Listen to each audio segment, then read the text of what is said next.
Ready to spread the fingers out some more? Welcome to Guitar Chords Info Stream, Phase 8, Spreading Out, Part 3. In Part 3, I want to show you a new chord, and it's called G, and it sounds like this.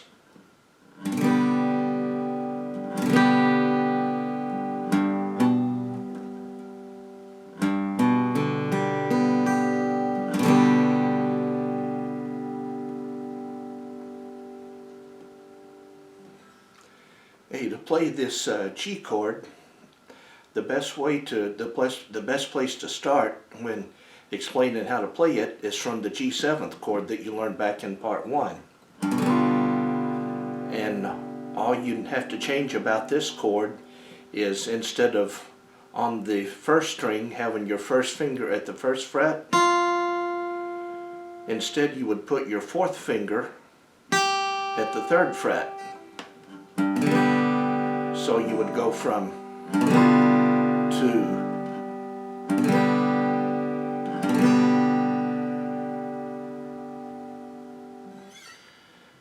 So breaking the G chord down one string at a time, on the 6th string we'd have our third finger at the 3rd fret,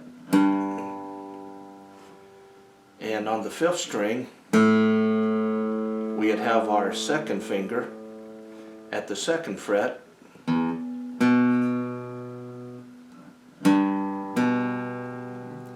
and then the 4th string is open,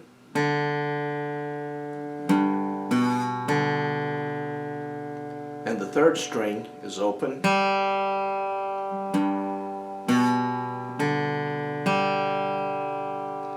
the 2nd string is open,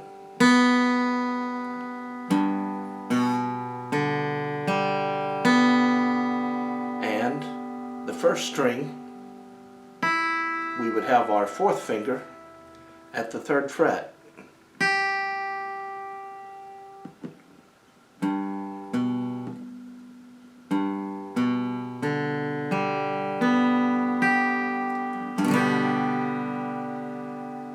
Now I'd like to strum this G chord for you some.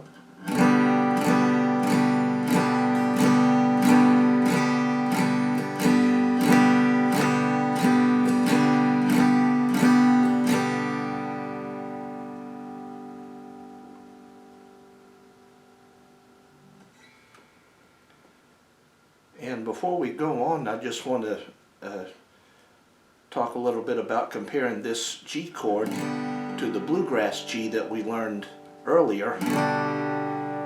See, as you can hear, this being the G chord that you just learned, and this being the bluegrass G that you learned earlier, you can clearly hear that they're the same chord.